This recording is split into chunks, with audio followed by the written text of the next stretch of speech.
Hello everyone, this is भावना। आप सभी का स्वागत है कॉलेज विद भावना में। तो कैसे हैं सभी?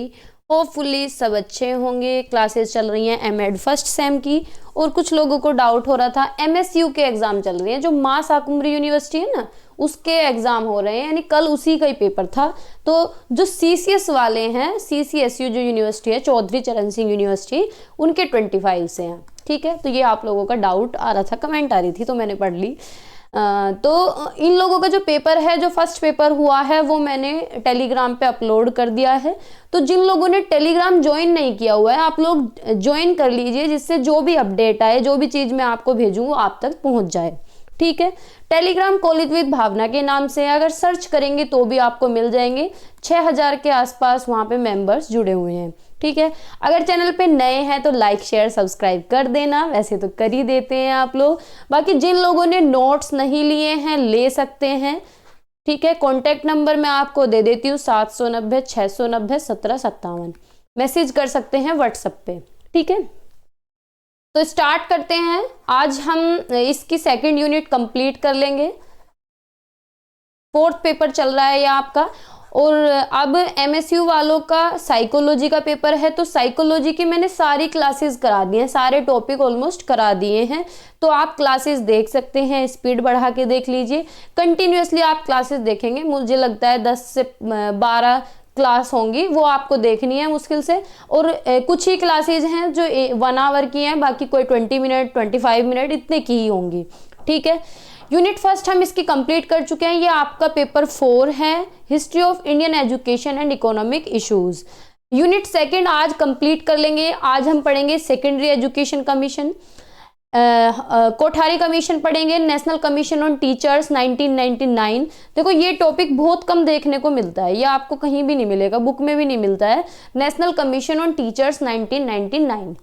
ठीक है, इसको भी करने वाले हैं। पॉलिसीज पढ़ेंगे, एनपी 1986 पढ़ेंगे, और प्रोग्राम ऑफ एक्शन यानी इसी का मॉडिफिकेशन आया था 1992 में, उसको भी कवर करेंगे। और नेशनल नॉलेज कमीशन जो 2006 में आया था और 2009 तक जो चला था, उसको भी कवर करेंगे, और एनसीएफ को पढ़ेंगे। ठीक है, तो क्लास थोड़ी सी लंबी हो सकती है, मे बी 1 आवर की हो जाए, ज़्यादा भी हो सकती है, तो पेशेंस के साथ देखें। अगर एक बारी में नहीं देख पा रहे हैं तो 2 बारी में देख लेना, लेकिन ये मुझे बता के जाना कि लास्ट तक किसने देखी है। ठीक है, कमेंट किया करो, ज़्यादा इंटरेक्शन होता है, पता चलता है कि आप लोगों का इन्वॉल्वमेंट कितना हो पा रहा है। तो स्टार्ट करते हैं। मुदालियर आयोग, जिसे सेकेंडरी एजुकेशन कमीशन भी बोला जाता है, ये डेली का हो जाता है। इसमें पता नहीं स्लाइड क्यों नहीं हटती है।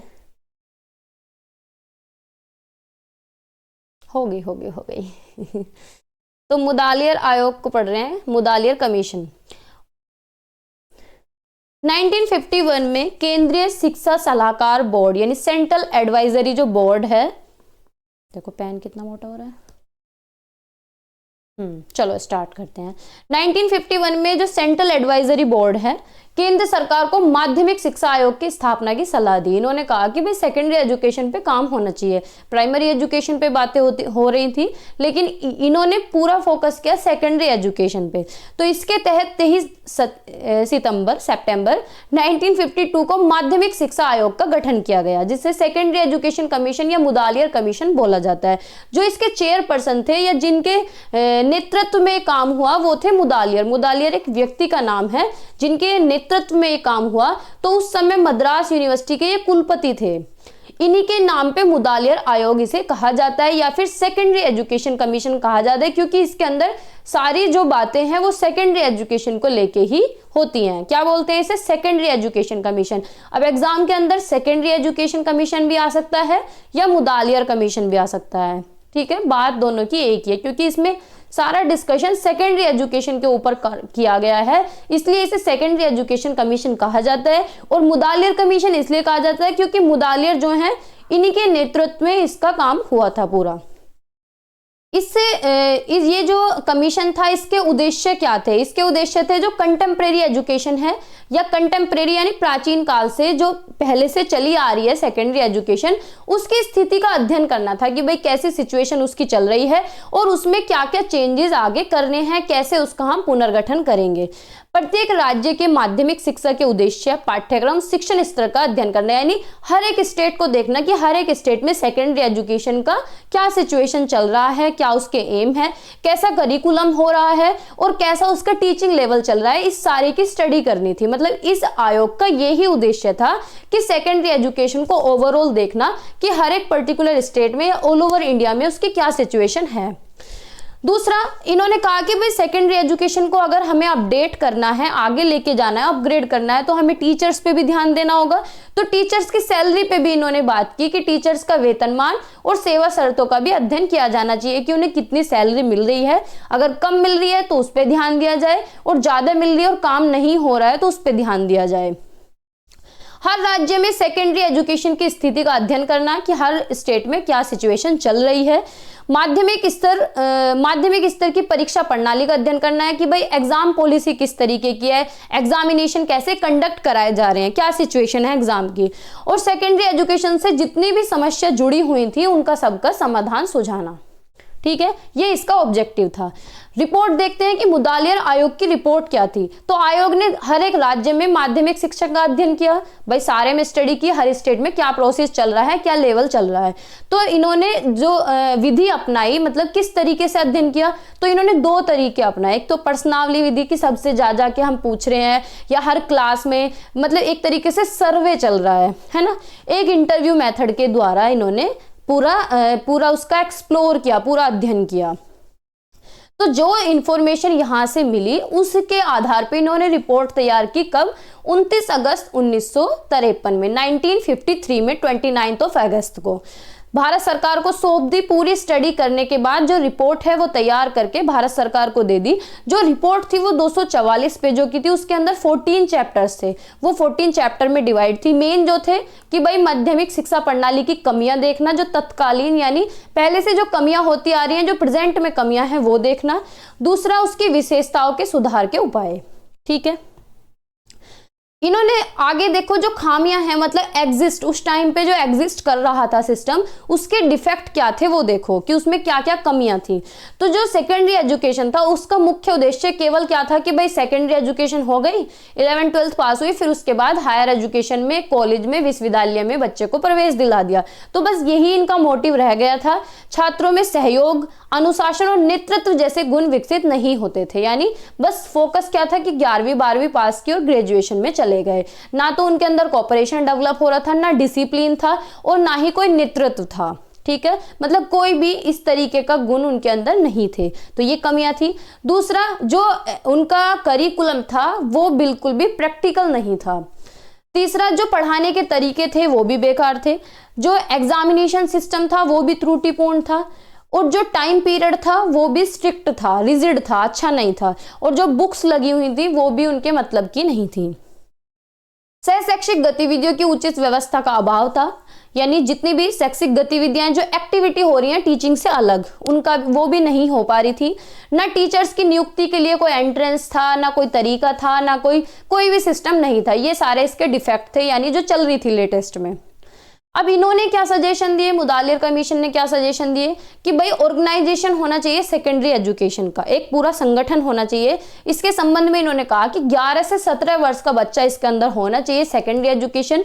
इसकी जो टाइम पीरियड अवधि है वो 7 वर्ष होनी चाहिए। इसको 2 भागों में विभाजित किया जाए, जूनियर माध्यमिक 3 वर्ष और उच्च माध्यमिक 4 वर्ष। यानी इन्होंने कहा कि बच्चा 11th तक पढ़े और 12th वो करे कॉलेज में जाके।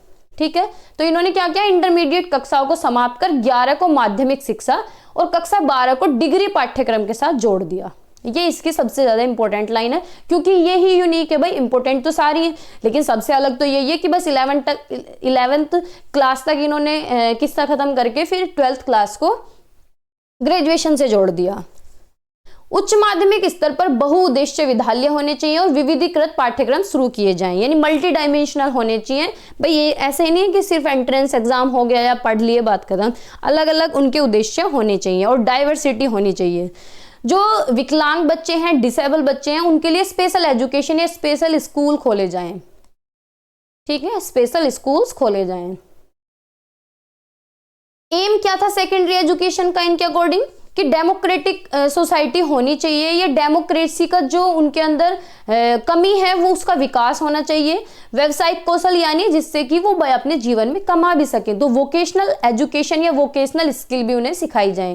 भाई इस तरीके का कोई भी काम सिखाया जाए कि बच्चा कमा सके, अपनी लाइवलीहुड चला सके। उनके व्यक्तित्व का, पर्सनैलिटी का डेवलपमेंट और कैरेक्टर डेवलपमेंट उनका होना चाहिए। दूसरा सजेशंस क्या, करिकुलम को लेके क्या सजेशंस थे उनके पाठ्यक्रम को लेके, कि जीवन से संबंधित होना चाहिए, यानी उनकी लाइफ से जुड़ा हुआ होना चाहिए करिकुलम, और फ्लेक्सिबल होना चाहिए, लचीला होना चाहिए। फ्लेक्सिबल का मतलब क्या है, लचकदार नहीं, फ्लेक्सिबल का मतलब होता है कि भाई जहां चेंजेस करने की जरूरत है वहां चेंजेस कर दें। कोई भी जैसे टाइम टेबल, अब जैसे सर्दियों में होता है तो टाइम टेबल को बढ़ा दिया जाता है, स्कूल लेट के हो जाते हैं, तो ये क्या होता है, फ्लेक्सिबिलिटी होती है। तो यानी फ्लेक्सिबिलिटी होनी चाहिए, जहां बदलाव की जरूरत है वहां बदलाव किया जाए। विषय और गतिविधियां परस्पर संबंधित हो, यानी जितनी भी एक्टिविटीज कराई जाएं सब्जेक्ट से रिलेटेड होनी चाहिए, और सब्जेक्ट को एक तरीके से एक्टिविटीज के माध्यम से ही पढ़ाया जाए, एक्टिविटीज के साथ जोड़ के पढ़ाया जाए। छात्रों को अपना अवकाश उपयोगी ढंग से बिताने में सक्षम बनाए, कि भाई जो तुम्हारा बचा हुआ टाइम है, जैसे कहते नहीं, वो पॉइंट आपने बहुत पढ़ा होगा कि यूटिलाइजेशन ऑफ लीजर टाइम, है ना, ये पॉइंट पढ़ा होगा, करिकुलम जब हम पढ़ते हैं उसमें पढ़ा होगा। तो ये क्या होता है कि अवकाश, जो बचा हुआ समय है उसको अच्छी तरीके से बिताएं, अच्छी तरीके से कोई भी स्किल डेवलप कर सकते हैं, किसी भी तरीके से अपना विकास कर सकते हैं। ठीक है, शैक्षणिक, एजुकेशनल और वोकेशनल गाइडेंस होनी चाहिए, क्योंकि बच्चों को गाइडेंस की कमी होती है कि उन्हें करना क्या है, किस क्षेत्र में उन्हें जाना है, ये सारी चीजें होनी चाहिए। तो हर राज्य में क्या होना चाहिए, शैक्षिक और व्यावसायिक मार्गदर्शन होना चाहिए। देखो ये तो आज भी जरूरत है, मतलब ये एक प्रैक्टिकल चीज है। अगर हम पढ़ाई से अलग इन बातों को चलें तो आज के टाइम पे भी सबको जरूरत है कि उन्हें कहाँ जाना है, कहाँ स्कोप ज्यादा है, किस जगह ज्यादा भीड़ है, कहाँ पे कंपटीशन ज्यादा है, कहाँ कंपटीशन कम है, कौन सी चीजें टिपिकल है। तो उन्हें वोकेशनल मार्गदर्शन होना चाहिए, डायरेक्शन मिलनी चाहिए कि उन्हें करना क्या है एक्चुअल में 12th के बाद। प्रत्येक माध्यमिक विद्यालय में मार्गदर्शन होना चाहिए, परामर्श होना चाहिए, इस तरीके की सेवाएं होनी चाहिए, यानी उन्हें गाइडेंस भी दी जाए और वोकेशनल गाइडेंस भी दी जाए और काउंसलिंग भी दी जाए। गाइडेंस मतलब गाइडेंस होती है करियर से रिलेटेड, और काउंसलिंग होती है रियल लाइफ से रिलेटेड, हमारी रियल लाइफ प्रॉब्लम्स जो होती हैं। अब रियल लाइफ प्रॉब्लम्स हमारी नहीं, छोटे बच्चों की ज्यादा होती हैं, जो ये 11th 12th के बच्चे होते हैं, कितने बच्चे सुसाइड कर रहे होते हैं, तो उनकी भी पर्सनल भी, उनका जितना भी पर्सनल प्रॉब्लम्स है उन्हें भी सोल्व किया जाए, और जो वोकेशनल प्रॉब्लम्स है उन्हें भी सोल्व किया जाए। करियर मास्टर होना चाहिए और एक मार्गदर्शन डायरेक्शन देने वाला अधिकारी नियुक्त किया जाए, और प्रशिक्षण की व्यवस्था केंद्र सरकार करे, जो सेंट्रल गवर्नमेंट है वो ही इसका अरेंजमेंट करे, और जो डायरेक्शन उन्हें दी जा रही है, जो गाइडेंस उन्हें दी जा रही है, उनकी इंडिविजुअल डिफरेंसेस के बेस पे दी जाए। अब ऐसा नहीं है कि क्लास में बिल्कुल पीछे बैठने वाला बच्चा है, ला तो पा रहा है वो मुश्किल से 40%, और उसे सलाह दी जा रही है कि तुम IIT में जाओ, है ना, कि तुम IIT में जाओ, या फिर तुम क्लैट की तैयारी करो, तुम कैट की तैयारी करो, ये इस तरीके की उन्हें गाइडेंस दी जा रही है। तो ऐसा नहीं होना चाहिए, इंडिविजुअल डिफरेंसेस के अकॉर्डिंग ही बच्चे को गाइडेंस दी जाए। ठीक है, करिकुलम कैसा होना चाहिए, जूनियर माध्यमिक शिक्षा का पाठ्यक्रम, की भाई उनकी क्षेत्रीय भाषा मातृभाषा होनी चाहिए, राष्ट्रीय हिंदी भाषा होनी चाहिए, संघीय भाषा होनी चाहिए, अंग्रेजी होनी चाहिए, सोशल साइंस, सामान्य विज्ञान, गणित, कला, संगीत, हस्तशिल्प, यानी जो भी हाथ से कला सीख सके बच्चा वो सिखाई जाए, और स्पोर्ट्स वगैरह शारीरिक शिक्षा होनी चाहिए जूनियर के लिए। उच्च माध्यमिक के लिए क्या होनी चाहिए, मातृभाषा होनी चाहिए हिंदी, गैर हिंदी छात्रों के लिए प्रचलित अंग्रेजी और अन्य आधुनिक संघीय भाषा। सामाजिक विज्ञान उन्हें पढ़ाया जाए शुरुआत के 2 सालों में, और गणित और सामान्य विज्ञान प्रारंभिक 2 वर्षों के लिए पढ़ाया जाना चाहिए। ऑप्शनल सब्जेक्ट क्या होने चाहिए, साइंस होना चाहिए, फिजिक्स होना चाहिए, मानविकी, तकनीकी, कृषि, ललित कला और गृह विज्ञान। गृह विज्ञान केवल लड़कियों के लिए, कितनी गलत बात है भाई, ऐसा नहीं होना चाहिए, है ना। डीमेरिट्स क्या है, अत्यधिक डीमेरिट्स, यानी इस जो पॉलिसी के दोष क्या थे, अवगुण तो हर चीज के होते हैं, कि पाठ्यक्रम अत्यधिक बोझिल और विविध था, बहुत ज्यादा बर्डन वाला था, अंग्रेजी का स्पष्ट सुझाव का अभाव था, महंगे बहुउद्देश्य विद्यालय थे, जहां जो मल्टी डायमेंशनल स्कूल थे उनकी फीस ज्यादा थी, माध्यमिक शिक्षा की अस्पष्ट संरचना थी और महिला शिक्षा पर कोई सुझाव नहीं दिया। वुमेन्स एजुकेशन की बात इन्होंने नहीं की। ठीक है, कंट्रीब्यूशन आज के टाइम में या सेकेंडरी एजुकेशन में अब इनका क्या कंट्रीब्यूशन है, यानी क्या चीजें इनकी पॉजिटिव थी जो अब तक चली आ रही हैं। क्या थी, माध्यमिक शिक्षा के मुद्दों के समाधान के लिए अखिल भारतीय माध्यमिक शिक्षा सलाहकार बोर्ड की स्थापना। ठीक है, ये स्थापना उसी टाइम पे हो गई थी। जो सामान्य विज्ञान की शिक्षा अनिवार्य बनाई गई वो अब तक भी चल रही है। कुछ विद्यालयों में एनसीसी का आयोजन किया जाए, तो एनसीसी सरकारी स्कूल में अभी भी चल रही है। ठीक है, मातृभाषा को माध्यमिक शिक्षा का माध्यम बनाया जाए, ये थोड़ा थोड़ा चल रहा है, वैसे इंग्लिश ज्यादा यूज में आ रही है। शिक्षकों को प्रशिक्षण, वेतनमान और सेवा शर्तों में सुधार किया जाए कि टीचर्स की सैलरी बढ़ाई जाए और प्रशिक्षण भी होना चाहिए भाई, उन पर नजर भी रखी जाए और उनकी सेवा शर्तों में भी सुधार होना चाहिए। माध्यमिक विद्यालयों में शैक्षिक और व्यावसायिक मार्गदर्शन एवं परामर्श की सुविधा होनी चाहिए, गाइडेंस और काउंसलिंग होना चाहिए। ठीक है, अब नेक्स्ट जो पॉलिसी है कोठारी कमीशन। क्या है कोठारी कमीशन, जिसे 1964-66 में आया था, इसे हम यूनिवर्सिटी इंडियन एजुकेशन कमीशन बोलते हैं। ठीक है, तो Indian education commission popularly known as Kothari education commission. Hindi की तरफ चलते हैं, है ना। भारत सरकार ने 14 जुलाई 1964 को भारतीय शिक्षा आयोग, जिसे हम कोठारी कमीशन बोलते हैं, जो 1964-66 के अंदर आया था, इसी का गठन किया गया। इसके अध्यक्ष थे कोठारी, जिनके नाम पे इसे बोला जाता है कोठारी कमीशन। इसके अध्यक्ष इन्हें नियुक्त किया गया। आयोग ने अपनी रिपोर्ट 29 जून 1966 को प्रस्तुत की। कोठारी आयोग की सिफारिशें जो ये पॉलिसी आई थी ना कोठारी आयोग की, कोठारी कमीशन जो आया था 1964-66 में, इसके अंदर जो जो चीजें अच्छी थी, जो इसकी सिफारिशें थी, इसके बाद आई थी एनईपी 1968। एनईपी 1968 आई थी, जो पहली पॉलिसी है हमारी, पहली एनपी जिसे बोला जाता है, वो एनईपी थी, अब एनपी ही हो गया। तो ये 1968 में आई थी। कुछ इसकी सिफारिशें इसमें एज इट इज रख दी गई थी। ठीक है, तो कोठारी आयोग की सिफारिशों को 1968 में राष्ट्रीय शिक्षा नीति का हिस्सा बनाया गया। अब इसके क्या इंपॉर्टेंट ऑब्जेक्टिव थे कि भारत में शिक्षा के विकास के लिए नीतियां और दिशा निर्देश प्रदान करना, भारत में शिक्षा का सामान्य ढांचा विकसित करना, कि बिल्कुल जो सिंपल एजुकेशन है, जो एजुकेशन है उसका ढांचा ठीक करना है, विकसित करना है, या शिक्षा की प्रोन्नति करना, उसे प्रमोट करना, अपग्रेड करना, हर एक पहलू की जांच करना, कि हर एक क्षेत्र की जांच करना कहाँ कमियां हैं। हालांकि आयोग को पूरे शिक्षा क्षेत्र की समीक्षा के लिए बनाया गया था, लेकिन इन्होंने कानूनी शिक्षा और चिकित्सा, मेडिकल पे ध्यान नहीं दिया, इसे इससे बाहर कर दिया। ठीक है, बाकी सारी चीजें इसके अंदर इंक्लूड कर ली, लो एजुकेशन और मेडिकल एजुकेशन को इन्होंने इससे बाहर कर दिया। ठीक है, अब इस आयोग की सिफारिशें क्या थी कोठारी कमीशन की, जिसे हम इंडियन एजुकेशन कमीशन भी बोलते हैं। भाई पहली सिफारिश थी कि फ्री और कंपलसरी एजुकेशन होनी चाहिए। जो अनुच्छेद 45 के तहत, जो हम उसमें भी पढ़ते हैं आरटीई एक्ट में, कि 6 से 14 वर्ष के लिए क्या होनी चाहिए, बिना फीस की एजुकेशन होनी चाहिए, यानी निःशुल्क होनी चाहिए, उनसे पैसे ना लिए जाएं, और शिक्षा कंपलसरी होनी चाहिए, क्योंकि एजुकेशन सबका राइट है और हर बच्चे को ये एजुकेशन कंपलसरी हो। विद्यालयों में नामांकन बढ़ाने और इस लक्ष्य को प्राप्त करने की सिफारिश की गई कि भाई सबका एनरोलमेंट होना चाहिए, हर बच्चा पढ़ पाए और कम से कम 14 वर्ष तक वो अपनी बेसिक एजुकेशन तो कंप्लीट करे। शिक्षकों के वेतन और कार्य शर्तें, यानी इन्होंने टीचर्स की सैलरी पे भी बात की कि शिक्षकों की भूमिका में शिक्षा प्रणाली की सफलता के लिए महत्वपूर्ण माना गया है। भाई कोई भी एजुकेशन है या कोई भी पॉलिसी है वो अच्छी तरीके से तभी इंप्लीमेंट होती है जब टीचर्स अच्छे होते हैं, टीचर्स अच्छे से पढ़ाते हैं, तो टीचर्स का रोल भी काफी इंपॉर्टेंट है।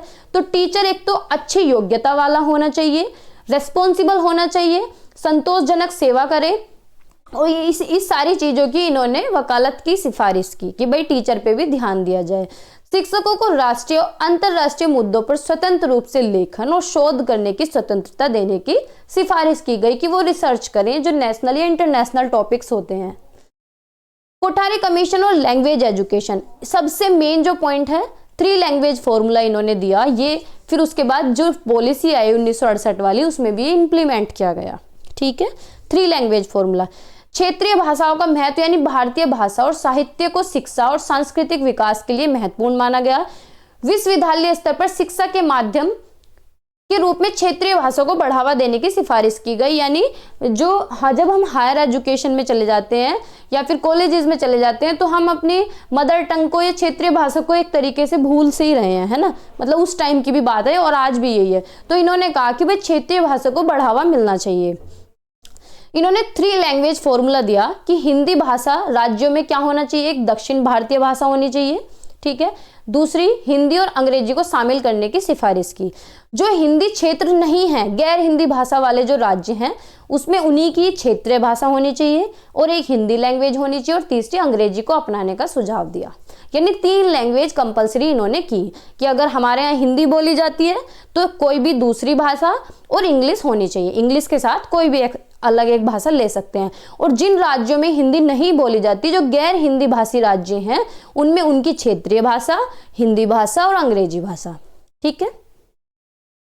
संस्कृत और अंतरराष्ट्रीय भाषा, यानी संस्कृत को भारतीय भाषाओं और संस्कृत की एकता में योगदान देने वाली भाषा के रूप में महत्व दिया गया। विज्ञान और प्रौद्योगिकी के अध्ययन को बढ़ावा देने के लिए अंग्रेजी का अध्ययन अवश्य माना गया, ठीक है। कि भाई साइंस और इंडस्ट्रियल एजुकेशन या आईटी सेक्टर की अगर हम एजुकेशन दे रहे हैं तो उसके लिए हमें इंग्लिश में ही एजुकेशन देनी होगी। Reducing regional imbalance in educational facilities, यानी क्षेत्रीय असंतुलन को कम करने की सिफारिश की कि जो गांव हैं या पिछड़े क्षेत्र में शिक्षा सुविधाएं बढ़नी चाहिए, ठीक है। रूरल एरियाज में क्या है, एजुकेशन को अपग्रेड किया जाए। सामान्य स्कूल प्रणाली को अपनाने पर जोर दिया। क्या हो रहा है ये, बालिकाओं की शिक्षा यानी गर्ल्स एजुकेशन या वुमेन्स एजुकेशन, पिछड़े वर्ग जो बैकवर्ड हैं, बैकवर्ड नहीं माइनॉरिटी ग्रुप या जनजातियों की शिक्षा पर विशेष ध्यान देने की आवश्यकता बताई गई।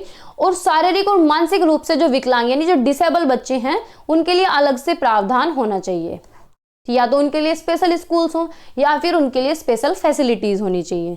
साइंस एजुकेशन की वकालत की इन्होंने सिफारिशें की कि स्टार्टिंग में साइंस और मैथ को क्लास 10 तक रखना चाहिए, 10 वर्षों की शिक्षा का अभिन्न अंग बनाने की सिफारिश की।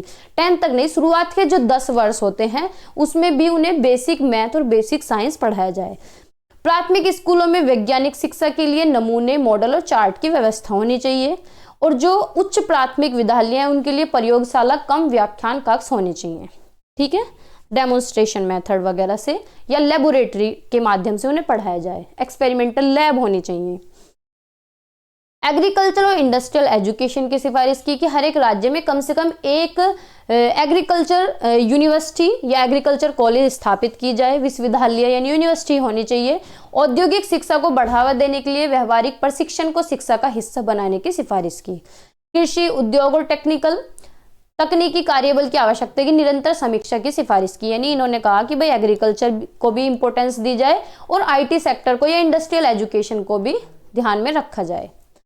सेकेंडरी एजुकेशन की सिफारिश की कि सामाजिक परिवर्तन को बढ़ावा देने के लिए जो सेकेंडरी लेवल है उस पर शैक्षिक अवसरों को महत्वपूर्ण माना गया।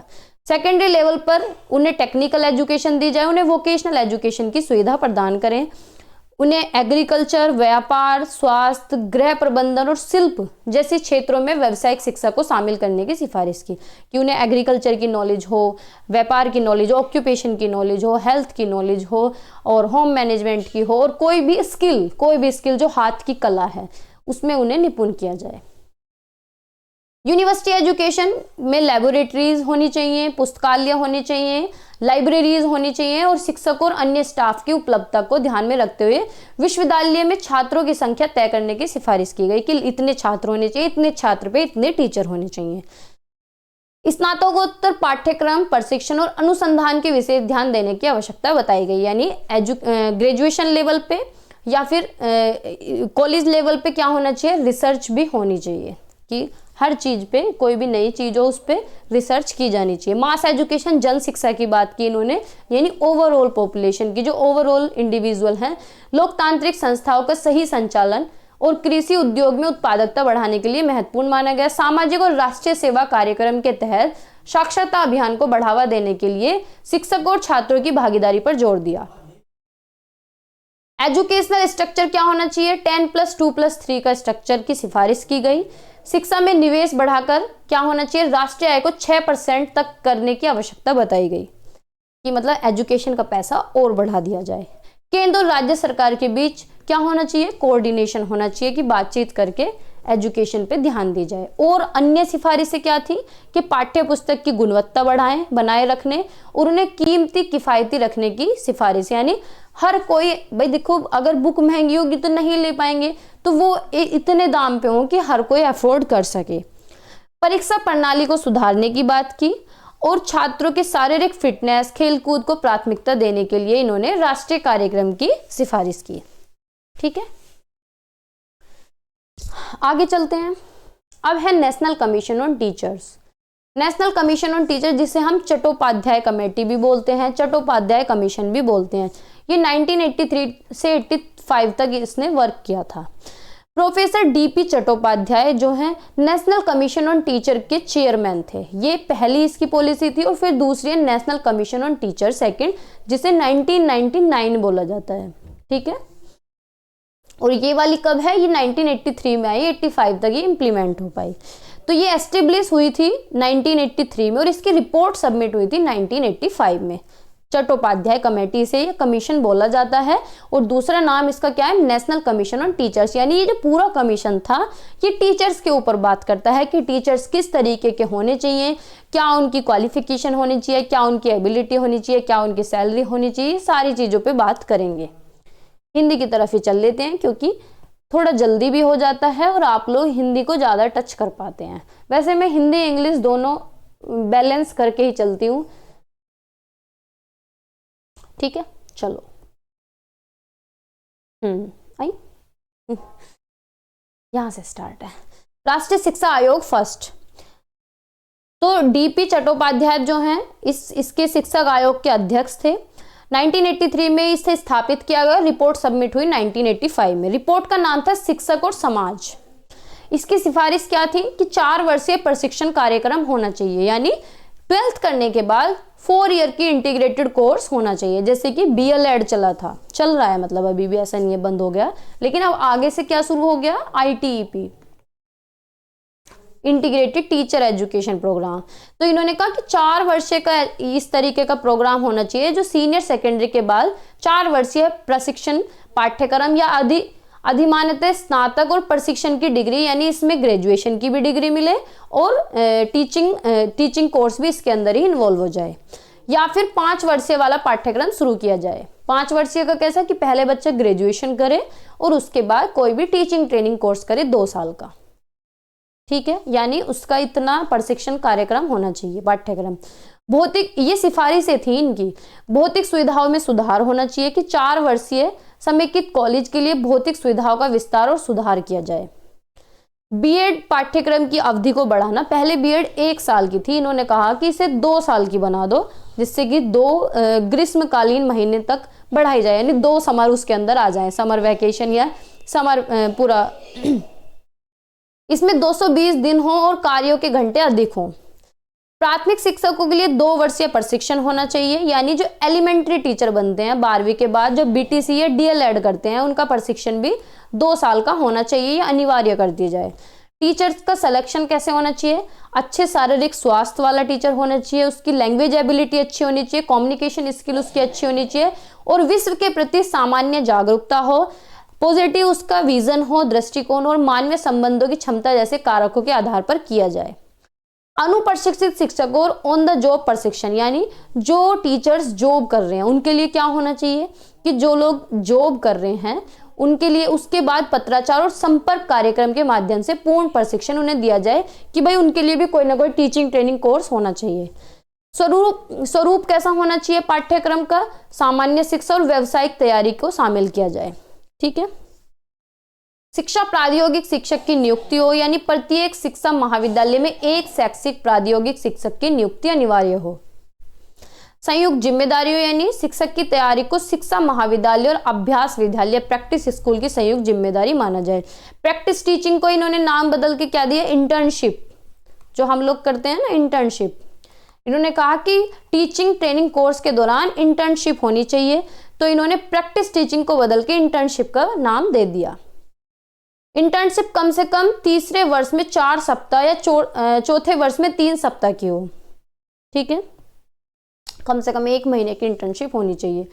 शिक्षक प्रशिक्षक की न्यूनतम योग्यता क्या होनी चाहिए संबंधित विषय में प्राय स्नातक या तो पोस्ट ग्रेजुएशन हो, बीएड होनी चाहिए या फिर एमएड होनी चाहिए।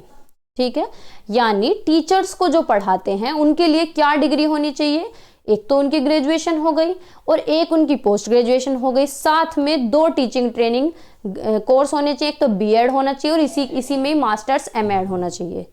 ठीक है, विशेष कार्यशालाओं में भागीदारी होनी चाहिए, जैसे बाल भवन, national school of drama, national film industry जैसे संस्थानों से मदद ली जा सकती है। ठीक है, नेशनल कमीशन फॉर टीचर्स 1909 ये सेकंड था, वो फर्स्ट था जिसे चट्टोपाध्याय कमीशन हम बोलते हैं, फिर सेकंड आया था 1999 में। तो इस सेकंड कमीशन को बोला जाता है नेशनल कमीशन फॉर टीचर्स, जो कि गवर्नमेंट के द्वारा स्थापित किया गया था 1999 में। फर्स्ट कमीशन था 1983 में आया था और उसकी रिपोर्ट सबमिट कब हुई थी, 1985 में। इसके अंदर 14 मेंबर्स थे, एजुकेशन से, एडमिनिस्ट्रेशन से और सोशल सर्विस सेक्टर से। ठीक है, हिंदी की तरफ ही चलते हैं। आयोग ने विभिन्न हितधारकों के साथ बैठक की और राज्य और संस्थानों का दौरा किया और शिक्षकों से संबंधित नीति और प्रथाओं का मूल्यांकन किया। इस आयोग ने 2000 यानी सन 2000 1999 में आया और 2000 में इस पॉलिसी में भारत और शिक्षक और शिक्षण नामक रिपोर्ट अपनी सबमिट की। यानी रिपोर्ट का नाम क्या था, भारत में टीचर्स और उनकी टीचिंग। ठीक है, जिसमें शिक्षक शिक्षा यानी टीचर्स की एजुकेशन, उनकी भर्ती, उनका काम, उनकी सिचुएशन, उनका व्यावसायिक विकास, उनकी प्रेरणा, उनकी एडवोकेसी, जवाबदेही और शिक्षकों की सामाजिक मान्यता से संबंधित विभिन्न पहलुओं को शामिल किया गया। आयोग के उद्देश्य क्या थे कि जो मतलब हाल ही में नीतियां चल रही हैं, नीति और प्रथाओं की समीक्षा करना, उन्हें देखना और उनमें सुधार के लिए सुझाव देना कि जहां जरूरत है वहां पे इम्प्रूवमेंट किया जाए। प्री सर्विस और in service teacher, pre service कौन से होते हैं और इन सर्विस कौन से होते हैं। प्री सर्विस यानी जैसे आप लोग हैं, अभी आपकी सर्विस नहीं, जॉब नहीं लगी, तो आप लोग बीएड वाले या फिर कोई भी टीचिंग ट्रेनिंग कोर्स कर रहे हो तो उसे प्री सर्विस कहते हैं, जब टीचिंग करने से पहले कोई भी कोर्स कर रहे हैं। इन सर्विस यानी आप साथ के साथ टीचिंग भी कर रहे हैं और साथ के साथ एमएड या कुछ और भी कर रहे हैं, तो वो इन सर्विस होता है। शिक्षक शिक्षा कार्यक्रम के पाठ्यक्रम और अवधि की प्रासंगिकता, व्यापकता और दक्षता की जांच और उसमें परिवर्तन का प्रस्ताव देना। ठीक है, शिक्षकों की व्यावसायिक विकास यानी उनका वोकेशनल डेवलपमेंट, उनका मोटिवेशन, उनकी एडवोकेसी, उनकी सामाजिक मान्यता को बढ़ावा देने के तरीके का सुझाव देना, उनकी सेवा शर्तों और कल्याण के सुधार के लिए सुझाव देना, जैसे वेतन, उनकी सैलरी, उनका रहने का, उनकी स्वास्थ्य सेवा, उनके भत्ते और उनकी पेंशन। इस पे बात की जाए। शिक्षक शिक्षा में विश्वविद्यालय, यूजीसी, एनसीटीई, एनसीईआरटी और एआईसीटीई जैसे विभिन्न निकायों की भूमिका और कार्यों पर सलाह देना। टीचर एजुकेशन में रिसर्च का क्षेत्र होना चाहिए। रिसर्च, जिस कोई भी टॉपिक हो उस पर रिसर्च करनी हो, उनकी पहचान करनी हो और ऐसे रिसर्च को संचालित करने के लिए उसका प्रचार प्रसार करने के तरीकों का प्रस्ताव करना। शिक्षक शिक्षा में केंद्रीय, राज्य सरकार, शैक्षिक संस्थानों, पेशेवर संघों और नागरिक समाज संगठनों सहित हितधारकों के बीच सहयोग और समन्वय को बढ़ावा देने के लिए उपाय सुझाना। वैश्वीकरण, आईटी सेक्टर, एनवायरमेंट एजुकेशन, मानव अधिकार यानी अपने मूल्यों को समझना, मूल्य शिक्षा और शिक्षक शिक्षा का प्रभाव आंकना और उन्हें पाठ्यक्रम में शामिल करने की रणनीतियां सुझाना। और क्या था कि टीचर्स को निर्णय लेने की प्रक्रिया में शामिल करने के लिए उपाय सुझाना और उन्हें एकेडमिक फ्रीडम होनी चाहिए और उन्हें स्वायत्तता देने यानी ऑटोनॉमी भी होनी चाहिए कि वो कुछ भी डिसीजन अपने आप ले सकें। ये तो उद्देश्य थे। सिफारिशें क्या थी कि प्री सर्विस टीचर्स के लिए शिक्षा शिक्षक कार्यक्रम का पुनर्गठन होना चाहिए कि पाठ्यक्रम अवधि की अधिक व्यापक, प्रासंगिकता और कौशल आधारित बनाने के लिए पुनर्गठन होना चाहिए, यानी स्किल बेस्ड नॉलेज होनी चाहिए। वरिष्ठ माध्यमिक के बाद 4 वर्षीय वही जो अभी हम पीछे पढ़ के आए हैं वही सेम चीज है कि 4 वर्ष का कोर्स होना चाहिए और ग्रेजुएशन के बाद 2 वर्ष का होना चाहिए, यानी 5 वर्ष का टोटल हो जाएगा। 3 वर्ष की ग्रेजुएशन और 2 वर्ष की कोई भी टीचिंग ट्रेनिंग कोर्स। ठीक है। शिक्षक प्रशिक्षकों की योग्यता क्या होनी चाहिए कि जो टीचर्स को पढ़ाएंगे उनकी योग्यता क्या होनी चाहिए, बीएड, एमएड और एमए, यानी ग्रेजुएशन तो होगी, उसके साथ साथ एक पोस्ट ग्रेजुएशन होनी चाहिए, बीएड होनी चाहिए और एमएड होनी चाहिए। शिक्षण अभ्यास का नया नामकरण, वही पीछे वाला पॉइंट है ये कि जो टीचिंग ट्रेनिंग होती थी या टीचिंग लर्निंग थी उसे इन्होंने इंटर्नशिप कहा। इन सर्विस शिक्षक शिक्षा के अवसर क्या होने चाहिए कि उन्हें जो टीचर्स जॉब पे हैं, काम कर रहे हैं, उनके लिए डिस्टेंस एजुकेशन होनी चाहिए। विद्यालय आधारित गतिविधियां होनी चाहिए, कार्यशालाओं, सेमिनार और रिफ्रेशर कोर्स के माध्यम से वो अपने आप को अपग्रेड कर सकें। ठीक है, इस तरीके के अवसर उन्हें मिलने चाहिए। प्रदर्शन आधारित कैरियर उन्नति होनी चाहिए, यानी इस तरीके का डेमोन्स्ट्रेशन दें कि वो भी अपने करियर को अपग्रेड कर लें। ठीक है, यानी वोकेशनल डेवलपमेंट उनका होना चाहिए और प्रदर्शन मूल्यांकन के आधार पर कैरियर उन्नति होनी चाहिए। ठीक है, करियर प्रोग्रेस हो। उनकी सेवा शर्त और कल्याण के सुधार में जैसे कि उनकी सैलरी, भत्ते, आवास, स्वास्थ्य देखभाल और पेंशन होनी चाहिए। प्रेरणा और जवाबदेही टीचर्स की, कि टीचर्स को निर्णय लेने की प्रक्रिया में शामिल करना, कोई भी डिसीजन मेकिंग हो रही है तो टीचर्स का इन्वॉल्वमेंट होना चाहिए। एकेडमिक फ्रीडम होनी चाहिए, ऑटोनॉमी उन्हें दी जाए कि वो कोई भी डिसीजन ले सकें, और उपलब्धि और योग्यताओं को मान्यता देना। उनकी सामाजिक मान्यता होनी चाहिए, यानी शिक्षकों की भूमिका को राष्ट्र निर्माण में महत्वपूर्ण बनाना, उन्हें इंपॉर्टेंस दी जाए, क्योंकि टीचर जो होता है उसका बहुत ही इंपॉर्टेंट रोल होता है। शिक्षकों के लिए सार्वजनिक प्रशंसा और समर्थन को बढ़ावा देना, कि उनकी सोशली तरीके से उनकी प्रशंसा की जाए। अब पॉलिसी है 1986 की। 68 जो है पहली पॉलिसी आई थी 1968 में, फिर 1986 में आई थी और फिर आई है 2020 में। देख लो कितने साल बाद आई है भाई है ना चलो स्टार्ट करते हैं। ये नई मतलब 1968 की जो पॉलिसी है वो कहीं नहीं पूछी जाती, 1986 की हम पढ़ेंगे, ये पूछता है, और नई वाली भी पढ़ेंगे 2020 की।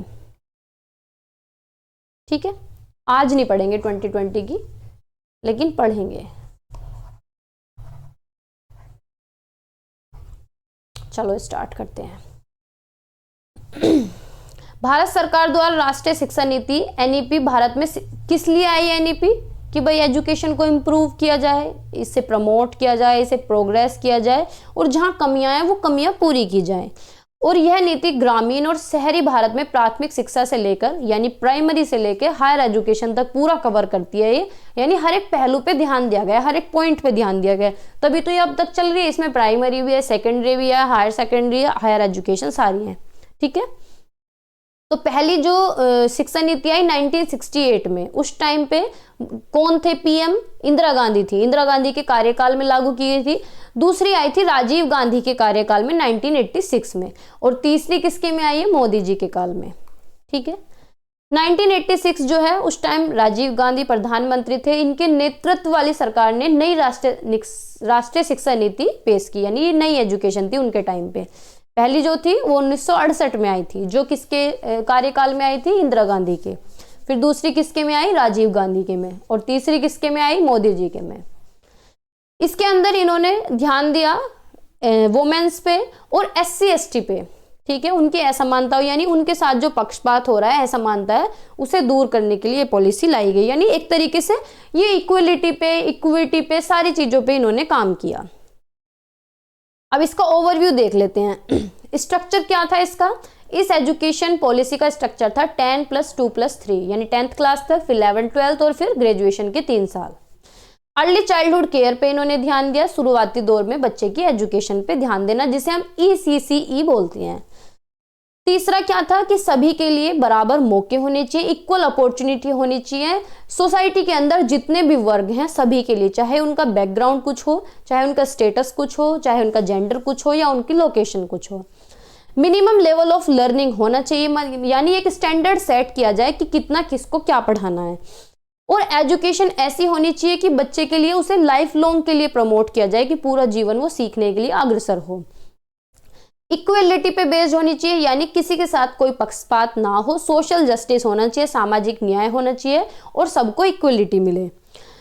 वुमेन्स लिटरेसी, इलिटरेसी जो है उसे रिमूव किया जाए, हर एक वुमेन को लिटरेट किया जाए। ठीक है, असाक्षरता जो है वो हटाई जाए, सबको साक्षरता दी जाए।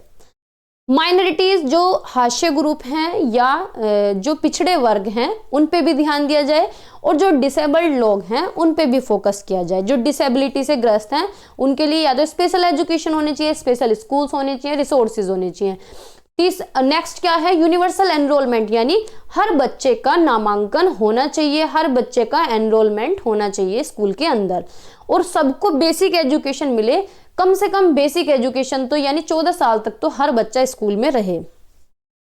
बाल केंद्रित उपागम होना चाहिए, यानी चाइल्ड सेंटर्ड अप्रोच होनी चाहिए कि बच्चे को ध्यान में रखते हुए ही पढ़ाया जाए, बच्चे पे ध्यान दिया जाए, बच्चे को केंद्र में रखा जाए। Pace setting schools for talented children, pace setting यानी अब बच्चा होशियार है या फिर टैलेंटेड है, वो सबके साथ सेटलमेंट नहीं हो पा रहा उसका, तो उनके लिए स्पेशल स्कूल होने चाहिए, स्पेशली गांवों में। टेक्निकल और मैनेजमेंट एजुकेशन होनी चाहिए, यानी जोर किस पे देना है, आईटी सेक्टर पे, आईटी सेक्टर नहीं, आईटी एजुकेशन, इंफॉर्मेशन टेक्नोलॉजी पे और मैनेजमेंट एजुकेशन पे। ठीक है, हिंदी में भी है, देख लेना। 3 लैंग्वेज फॉर्मूला जो है ये भी अपहेल्ड होना चाहिए, जो 1968 की पॉलिसी में आया था। तो 3 लैंग्वेज फॉर्मूला सारी जगह इंप्लीमेंट किया गया, सिर्फ तमिलनाडु को छोड़ के, क्योंकि तमिलनाडु ने 3 लैंग्वेज को नहीं अपनाया, इन्होंने 2 लैंग्वेज पॉलिसी को अपनाया। 3 लैंग्वेज फॉर्मूला क्या है कि हिंदी स्पीकिंग स्टेट हैं, जो हिंदी बोलने वाले हैं उनके लिए इंग्लिश लैंग्वेज होनी चाहिए, एक हिंदी होनी चाहिए और एक मॉडर्न इंडियन लैंग्वेज कोई भी हो। जिन क्षेत्रों में हिंदी नहीं बोली जाती है या जिनकी लैंग्वेज हिंदी नहीं है, तो वहां पे इंग्लिश होनी चाहिए, हिंदी होनी चाहिए और कोई भी एक इंडियन लैंग्वेज होनी चाहिए। ये था 3 लैंग्वेज फॉर्मूला। अब बेसिक फीचर क्या है इसके, देखो मैंने बहुत ज़्यादा डिटेल में नहीं रखे हैं, वैसे तो ये सारे पॉइंट हैं, अगर इन्हें भी एक्सप्लेन करें तो ये पॉलिसी बहुत बड़ी हो जाएगी, लेकिन एग्जाम के पॉइंट ऑफ व्यू से आप इतना नहीं लिख पाएंगे, क्योंकि इतनी बड़ी कॉपी तो आती नहीं, और कॉपी आए भी तो इतना बड़ा क्वेश्चन नहीं लिख पाते। ज़्यादा से ज़्यादा 5 पेज लिख देंगे, 4 पेज या 6 पेज तक आप लिख सकते हैं, उसमें आपको थोड़ा बहुत चार्ट भी बनाना होता है और हेडिंग्स को भी लिखना होता है। तो बेसिक फीचर्स क्या हैं कि शिक्षा का प्रशासन विकेंद्रीकरण हो, यानी एडमिनिस्ट्रेशन जो होना चाहिए एजुकेशन का वो डिसेंट्रलाइज होना चाहिए, यानी जैसे सेंट्रल गवर्नमेंट है वो सारा खर्चा उठाए, या ये जैसे यूपी गवर्नमेंट है यानी स्टेट गवर्नमेंट है वो खर्चा उठाए, यानी डिसेंट्रलाइज्ड हो, विकेंद्रीकरण हो, सब लोग मिलकर ध्यान दें। सफिशिएंट रिसोर्सेज होने चाहिए, sufficient resources will be made available for the organisation of education, की शिक्षा के संगठन के लिए रिसोर्सेज अवेलेबल होने चाहिए, उपलब्ध कराए जाएं। पैटर्न जो होना चाहिए पूरे देश में वो कैसा होना चाहिए, 10+2+3 का होना चाहिए, यानी 10th क्लास तक, फिर 11th-12th और फिर ग्रेजुएशन। हर एक लेवल पे रीऑर्गेनाइज किया जाए, यानी विभिन्न स्तरों पर शिक्षा का क्या होना चाहिए, पुनर्गठन होना चाहिए। प्री प्राइमरी एजुकेशन को ऑर्गेनाइज किया जाए, और जो फ्री और कंपलसरी एजुकेशन है उसको जल्दी से जल्दी अप्लाई किया जाए, यानी जो मुफ्त और अनिवार्य शिक्षा बोली गई थी उसे जल्द से जल्द हासिल किया जाए कि सबको एजुकेशन मिल पाए। सेकेंडरी एजुकेशन का दोबारा से पुनर्गठन होना चाहिए, हायर एजुकेशन को आगे बढ़ाया जाए और उसे अपग्रेड किया जाए, मतलब उसका उत्थान होना चाहिए, प्रमोट होनी चाहिए, प्रोग्रेस उसके अंदर होनी चाहिए। टेक्निकल और मैनेजमेंट एजुकेशन का भी रिफॉर्म होना चाहिए, उसमें भी सुधार किया जाए जो जो कमियां हैं। एग्जामिनेशन सिस्टम और इवैल्यूएशन प्रोसेस को भी आगे बढ़ाया जाए, उसका उत्थान किया जाए, उसमें भी प्रोग्रेस की जाए। टीचर्स का जो स्टैंडर्ड है और टीचर ट्रेनिंग है उसमें भी अपग्रेडेशन होना चाहिए, अपलिफ्टमेंट होना चाहिए। अडल्ट एजुकेशन को भी बढ़ाया जाए, अडल्ट एजुकेशन 15 से 30 एज वाले जो हैं, ठीक है, यानी प्रौढ़ शिक्षा कार्यक्रम का विस्तार किया जाए। कंटिन्यू एजुकेशन ऑर्गेनाइज हो, एजुकेशन टेक्नोलॉजी को यूज किया जाए और एजुकेशनल ऑर्गेनाइजेशन जो है उसे भी इफेक्टिव बनाया जाए। कॉन्क्रीट स्टेप होने चाहिए जिससे कि सबको बराबर मौके मिल सकें पढ़ने के, सबको इक्वलिटी मिल सके, इस चीज को ध्यान में रखते हुए ठोस कदम उठाए जाएं। वुमेन्स पे अलग से अटेंशन दी जानी चाहिए, और जो SC ST वाले हैं उनके लिए अच्छी एजुकेशन या स्पेशल एजुकेशन कह सकते हैं, या उनके लिए जैसे भी करें एजुकेशन ऑर्गेनाइज होनी चाहिए प्रॉपरली। जो बैकवर्ड क्लास है या बैकवर्ड रीजन है उनके लिए भी एजुकेशन प्रॉपरली ऑर्गेनाइज होनी चाहिए, और जो हाशिया ग्रुप हैं या अल्पसंख्यक हैं, झुग्गी झोपड़ी हैं, या जहाँ पे एजुकेशन की रीच नहीं है उन पे विशेष ध्यान दिया जाए, स्पेशल अटेंशन उन पे दी जाए। और जो डिसेबल्ड बच्चे हैं, हैंडीकैप्ड हैं, मेंटली रिटार्डेड हैं, उनके लिए भी एजुकेशन का कोई ना कोई आयोजन किया जाए। ठीक है, ये इसके फीचर्स थे। फिर ये मॉडिफाई हुई जिसे हम POA कहते हैं, programme of action 1992। Programme of action 1992 ये भी पूछा जा सकता है।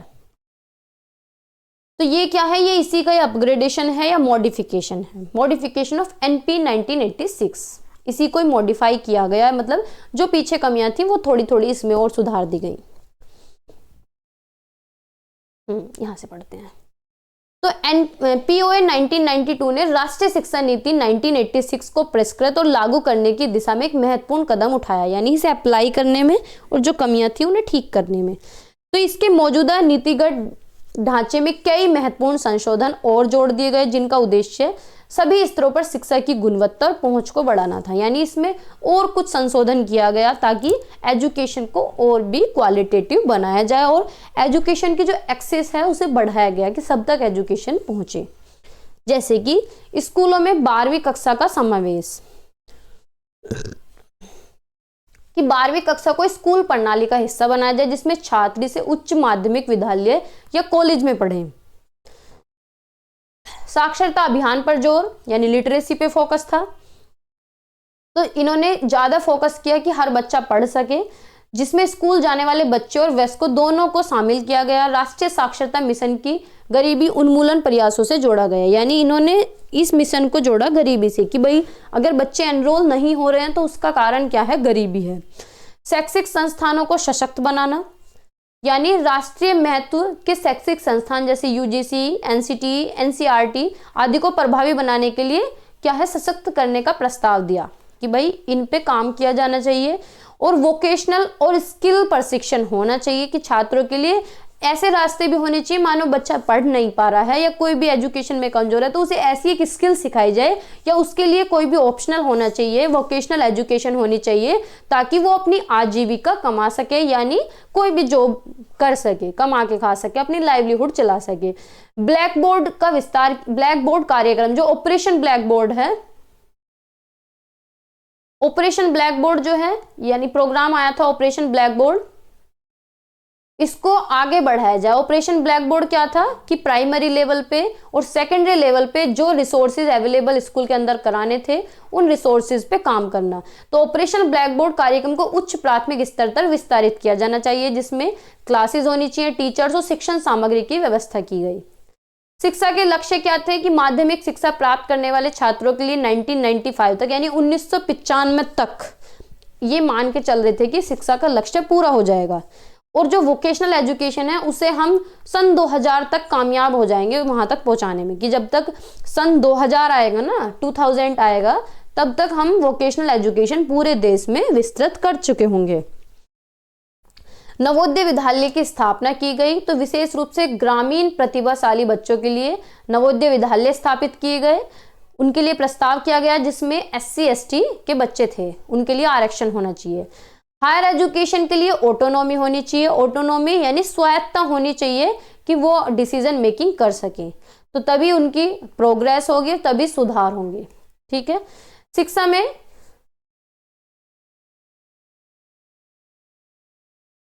शिक्षा में लैंगिक प्रतिनिधित्व होना चाहिए, यानी भविष्य में प्राथमिक स्कूलों के लिए क्या होना चाहिए, 50% महिला नियुक्त होनी चाहिए। टीचर जो है फीमेल टीचर होनी चाहिए, क्योंकि फीमेल टीचर बच्चों को ज्यादा पोलाइटली पढ़ा पाती हैं as compare to male teachers.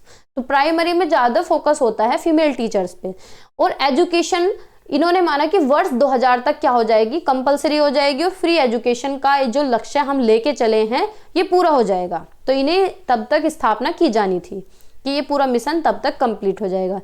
जो मार्जिनलाइज्ड ग्रुप है उसके लिए माध्यमिक शिक्षा पर विशेष ध्यान, क्योंकि बहुत कोशिश करने के बाद जो मार्जिनलाइज्ड ग्रुप है वो प्राइमरी एजुकेशन तो ले पा रहा था लेकिन सेकेंडरी एजुकेशन में नहीं जा पा रहे थे। जो SC ST है या फिर कमजोर वर्ग है लड़कियों के लिए माध्यमिक शिक्षा के लिए विशेष प्रावधान किए गए।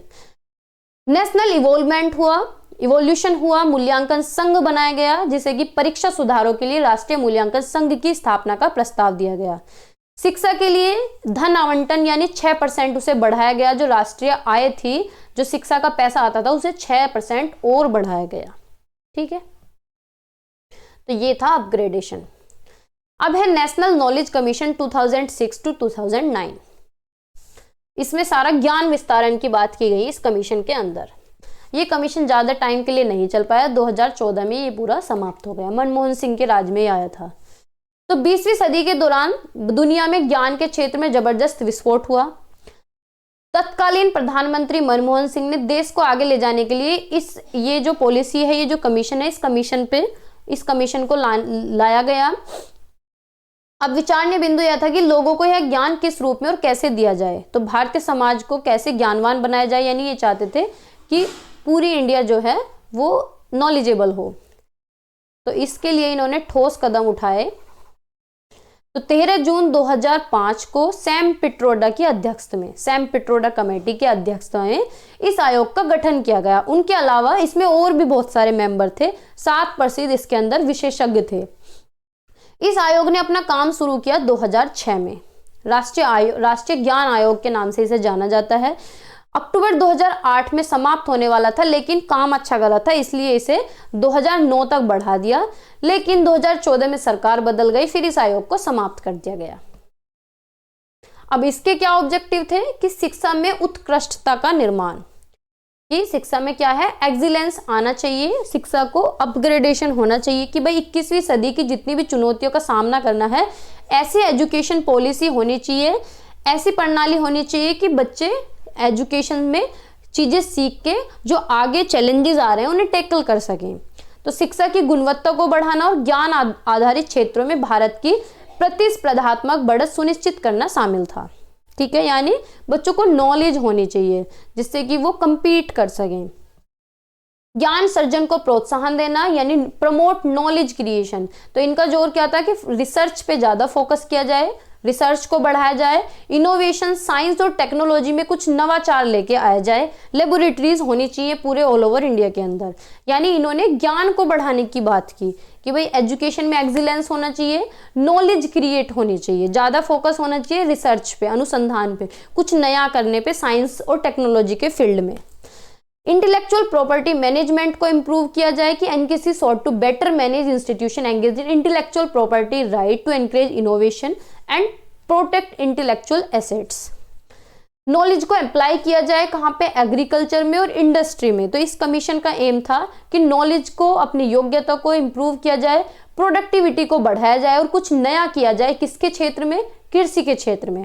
अब टेक्नोलॉजी आ रही है ना, खेती करना कोई नहीं चाहता पुराने तरीके से क्योंकि बहुत मेहनत है। तो जैसे जैसे टाइम बढ़ता जा रहा है एग्रीकल्चर में टेक्नोलॉजी आ रही है, तो ये इनका भी मानना यही था कि नॉलेज को क्या है वो टेक्नोलॉजी लेके आई जाए एग्रीकल्चर के फील्ड में। गवर्नमेंट ट्रांसपेरेंसी होनी चाहिए, यानी बिल्कुल क्लैरिटी होनी चाहिए। ठीक है, वाइड स्प्रेड नॉलेज शेयरिंग होनी चाहिए, यानी वर्ल्ड वाइड पूरी तरीके से नॉलेज शेयर हो। ये कमीशन का एम था कि नॉलेज शेयर होनी चाहिए और सबको ज्यादा से ज्यादा बेनिफिट मिल पाए नॉलेज का। ठीक है, की रिकमेंडेशन और उसके अचीवमेंट क्या थे कि इस कमीशन ने क्या है, लाइब्रेरीज, ये कमीशन ने रिकमेंड किया कि modernisation and digitisation of libraries to make knowledge more accessible to the public. यानी क्या होनी चाहिए, लाइब्रेरीज खोली जाएं जिससे कि सब लाइब्रेरी में जा सकेंगे और पढ़ सकेगी पब्लिक। ठीक है, नॉलेज नेटवर्क होना चाहिए कि establishing knowledge network to facilitate the sharing and dissemination of information across institutions and sector.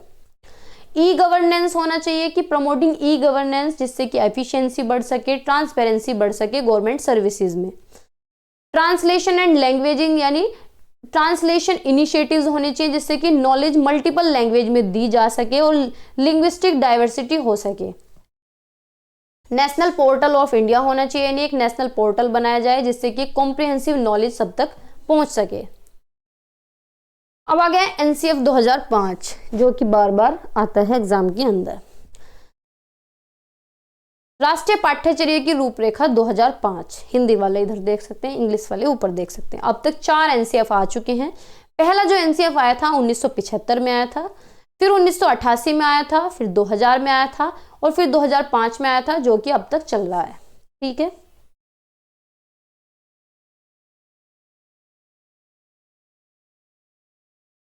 तो राष्ट्रीय पाठ्यचर्या की रूपरेखा स्कूल और शिक्षक को सभी छात्रों के लिए सार्थक शिक्षण अनुभव की व्यवस्थित करने के लिए एक संरचित मार्गदर्शिका प्रदान करती है। एनसीएफ कई बार संशोधित किया गया, पहले 1975 में, फिर 88 में, फिर 2000 में, फिर 2005 में आया। ठीक है, जो भारतीय शिक्षा प्रणाली के लिए बुक्स जो हैं, करिकुलम है और टीचिंग मेथड्स हैं, उनमें एक तरीके से गाइडेंस प्रोवाइड करता है। भाई ये करिकुलम में तो हम देख के समझते हैं कि क्या क्या चीजें हमें इम्प्लीमेंट करनी चाहिए। तो इसका मुख्य उद्देश्य क्या था, पहले तो ये किसके अध्यक्षता में आया, प्रोफेसर यशपाल की अध्यक्षता में तैयार किया गया एनसीएफ 2005 को। इसका मेन पर्पस था कि एजुकेशन ऐसी होनी चाहिए बिना बर्डन के, यानी शिक्षा बिना बोझ की होनी चाहिए, कि एजुकेशन ऐसी होनी चाहिए जो हमारी रियल लाइफ से हमें जोड़े, किताबों से हमें दूर करे, यानी बुकिश नॉलेज पे हमें ज्यादा रिलाई नहीं करना है।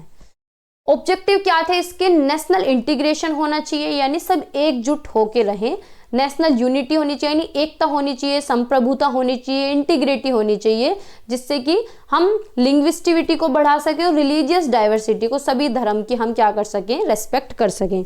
टीचिंग मेथड्स क्या हैं, नए नए टीचिंग मेथड्स होने चाहिए जिससे कि बच्चों को ज़्यादा समझ में आए, उन्हें खेल खेल में पढ़ाया जाए, प्ले बेस्ड लर्निंग होनी चाहिए छोटे बच्चों के लिए।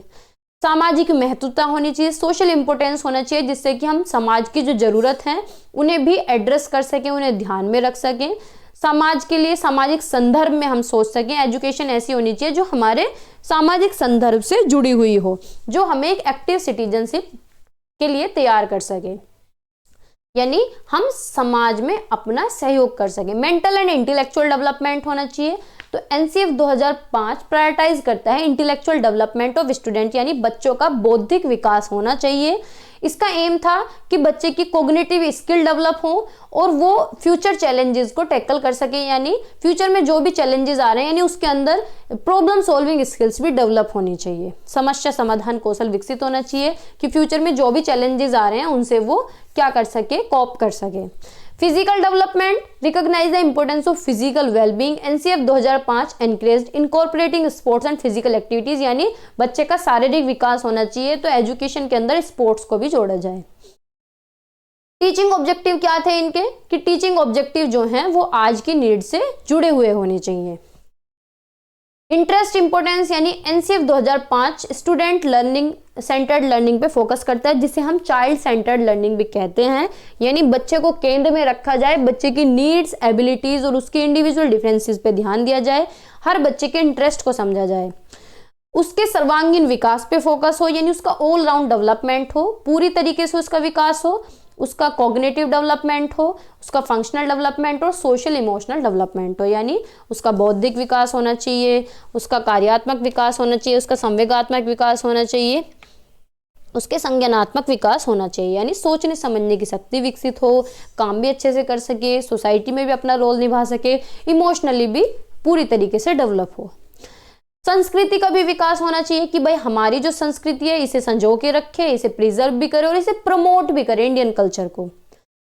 डेवलपमेंट ऑफ मॉरल वैल्यूज, नैतिक मूल्यों का विकास होना चाहिए, जिससे कि वो एक रेस्पॉन्सिबल सिटीजन बन सके।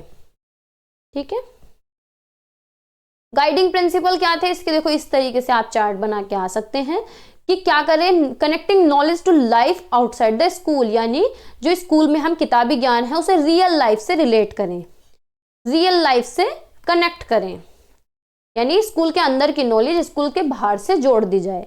Enriching the curriculum so that it looks beyond text book, यानी इस तरीके का करिकुलम होना चाहिए जो हमें किताबों से एक तरीके से बियॉन्ड, यानी किताबों पे हम रिलाई न रहें, सिर्फ टेक्स्ट बुक पे फोकस न रहें। Nurturing and overriding activities, identity informed by caring, यानी हमारे अंदर ब्रदरहुड भी होना चाहिए, केयरिंग की भावना भी होनी चाहिए, एक दूसरे की रेस्पेक्ट करें, म्यूचुअल रेस्पेक्ट हमारे अंदर डेवलप होनी चाहिए। हम एक डेमोक्रेटिक सोसाइटी हमारे स्कूल में या बाहर कहीं भी होनी चाहिए, यानी डेमोक्रेसी हम अपनाएं। मेकिंग एग्जामिनेशन मोर फ्लेक्सिबल, यानी जो एग्जामिनेशन सिस्टम है उसे लचीला बनाया जाए और उसे क्लासरूम लाइफ से इंटीग्रेट किया जाए। Ensuring that learning shift away from rote method, रट्टा बिल्कुल ना लगवाया जाए, क्या करें, कंसेप्चुअल अंडरस्टैंडिंग पे फोकस होना चाहिए। Do not rely on rote method, rote method से दूर लेके जाएं, ठीक है, यानी कनेक्ट कर सकें, रियल लाइफ नॉलेज हमें बच्चे को देनी है, स्कूल की दुनिया को बाहर की दुनिया से जोड़ना है, उसे रियल लाइफ एग्जाम्पल देने हैं, बच्चा खुद करके सीखे, कंसेप्चुअल नॉलेज देनी है, उसे रट्टा बिल्कुल भी नहीं लगवाना है, उसके अंदर केयरिंग का गुण होना चाहिए, म्यूचुअल रेस्पेक्ट होनी चाहिए और वो एक अच्छा सिटीजन भी बन सके। टेक्स्ट बुक से हमें टेक्स्ट बुक पे रिलाई नहीं होना है, टेक्स्ट बुक से हमें दूर रहना है, दूर यानी बस हम हेल्प ले सकते हैं, टेक्स्ट बुक को एज अ रिसोर्स समझ सकते हैं, लेकिन टोटली उस पर डिपेंड नहीं रह सकते। सैलिएंट फीचर इसके क्या हैं, प्रमुख विशेषता क्या है, इसका व्यापक दायरा है, यानी एनसीएफ 2005 स्कूल शिक्षा के सभी स्तरों को संबोधित करता है, जिसमें पूर्व प्राथमिक, प्राथमिक यानी प्री प्राइमरी, प्राइमरी, उच्च प्राथमिक, माध्यमिक और उच्चतर माध्यमिक विद्यालय शामिल है। यानी इसका जो स्कोप है बहुत ही वाइडर है, क्योंकि इसके अंदर pre primary, primary, secondary, higher secondary और हायर एजुकेशन सारे इसके अंदर आ जाते हैं। केंद्र समूह का गठन, यानी इसकी सिफारिशों को प्रभावी ढंग से लागू करने के लिए एनसीएफ 2005 ने क्या करें, 21 केंद्रों समूह का गठन किया। संवैधानिक आधार कि भाई जो इसके सिद्धांत जो है किस पे आधारित होने चाहिए, धर्म निरपेक्ष होने चाहिए, कि हर धर्म की हम रेस्पेक्ट करें, समानता पर होनी चाहिए, इक्वलिटी पे होनी चाहिए, और बहुलतावादी समाज को बढ़ावा दें। ठीक है, मल्टी डायमेंशनल या मल्टी डाइवर्सिटी जो है, सामाजिक न्याय होना चाहिए, सोशल जस्टिस होना चाहिए, और इक्वलिटी के जो वैल्यूज हैं उन पर जोर देता है। ज्ञान और जानकारी का भेद, यानी एनसीएफ 2005 रटने की बजाय समझ पर जोर देता है, यानी हमें अंडरस्टैंडिंग डेवलप करनी है, ना कि हमें रोट लर्निंग करनी है। रोट लर्निंग से हमें दूर भगाना है बच्चों को, अब हम तो भाग चुके। सक्रिय अधिगम का प्रोत्साहन, यानी एक्टिव लर्निंग होनी चाहिए, बच्चा एक्टिवली इन्वॉल्वमेंट हो सके। सामाजिक समावेशी शिक्षा के लिए पाठ्यक्रम समानता होनी चाहिए, यानी इंक्लूसिव एजुकेशन होनी चाहिए, कि हर बच्चे को हम इंक्लूड करें, हर बच्चे को हम प्रायोरिटी दें, हर बच्चे को हम समानता दें, उसे प्राथमिकता दें। पाठ्यक्रम के बोझ को कम करना, यानी जो करिकुलम का बर्डन है उसे कम करना, इस चीज पे इनका पूरा फोकस था। यानी बच्चा टेक्स्ट बुक ना करके, रट के ना, अर्थपूर्ण सीखे, क्या है वो, मीनिंगफुल लर्निंग करे। पर्यावरण शिक्षण का एकीकरण हो, यानी बच्चे को एनवायरनमेंट से भी जोड़ना है, पर्यावरण की समग्र समझ को बढ़ावा मिलता है। छात्र अनुकूल मूल्यांकन प्रणाली, एनसीएफ 2005 एक मानवीय और छात्र अनुकूलन मूल्यांकन प्रणाली के विकास पर जोर देता है, यानी इवैल्यूएशन सिस्टम होना चाहिए, लेकिन जिसमें ग्रेडिंग पर विशेष ध्यान दिया गया है। ठीक है, यानी बच्चे मार्क्स के बेस पे सुसाइड कर लेते तो ये ग्रेडिंग पे ज्यादा फोकस करते हैं। भागीदारी को बढ़ावा देना, इन्वॉल्वमेंट होना चाहिए, और इन्वॉल्वमेंट कैसा होना चाहिए, सक्रिय, एक्टिव इन्वॉल्वमेंट को प्रोत्साहित करता है और नागरिक जिम्मेदारी की भावना को विकसित करता है। क्रिटिकल थिंकिंग होनी चाहिए, यानी ऐसी एजुकेशन होनी चाहिए कि हम बच्चे की क्रिटिकल थिंकिंग को डेवलप कर सके, कि बच्चा अलग अलग तरीके से सोच सके और उसे क्वालिटी एजुकेशन मिल सके। छात्र गतिविधि और आलोचनात्मक सोच को बढ़ावा देना, यानी एक्टिविटीज का इन्वॉल्वमेंट होना चाहिए और क्रिटिकल थिंकिंग को प्रमोट कर सके। एक्सपीरियंशियल लर्निंग होना चाहिए, यानी ऐसा एनवायरनमेंट हो कि बच्चा करके सीखे, खुद से करे, खुद से अनुभव करे और उसी के माध्यम से सीखे। समृद्ध, पोषणकारी, अनुभवात्मक शिक्षण वातावरण प्रदान करने का लक्ष्य रखता है, जहां छात्र मीनिंगफुल एक्सपीरियंस गेन कर सके। संचार और भागीदारी का प्रोत्साहन होना चाहिए, यानी कम्युनिकेशन के थ्रू पढ़ें बच्चे और इन्वॉल्वमेंट के थ्रू पढ़ें, इस चीज को ये क्या करते हैं, प्रोत्साहित करते हैं। तो ये था आपका एनसीएफ। होपफुली क्लास आपको अच्छी लगी होगी। सारे टॉपिक हमारे कंप्लीट हो गए हैं, पूरी यूनिट कवर हो गई है। आज थर्ड, फोर्थ, फिफ्थ यूनिट बची है आपकी। थर्ड और फोर्थ कल कर लेंगे और फिफ्थ परसों कर लेंगे, बस पूरी बुक कंप्लीट। ठीक है, और आपका थर्ड पेपर भी मुझे लगता है उसकी एक यूनिट रहती हो, तो वो भी मैं एक दिन में करा दूंगी। फिर देखते हैं, मैराथन्स में कराती हूँ, single video single book complete. ठीक है, तो बाय बाय, टेक केयर। जो भी टॉपिक रह जाते हैं या फिर अलग से कोई पूछा गया है, या जैसे आज के पेपर में एमएसयू का जो पेपर आया मासा कुंबरी यूनिवर्सिटी का, उसमें कार्ल मैक्स पूछा गया है, लेकिन सीसीएसयू में कार्ल मैक्स पूछा नहीं जाता है, तो हम कार्ल मैक्स को भी कर लेंगे। तो जो टॉपिक इस तरीके के हैं उन्हें हम कवर करेंगे। ठीक है, तो बाय बाय, टेक केयर। पढ़ते रहिए, मुस्कुराते रहिए, मेरे साथ जुड़े रहिए। चैनल पे नए हैं तो लाइक शेयर सब्सक्राइब आप लोग कर सकते हैं।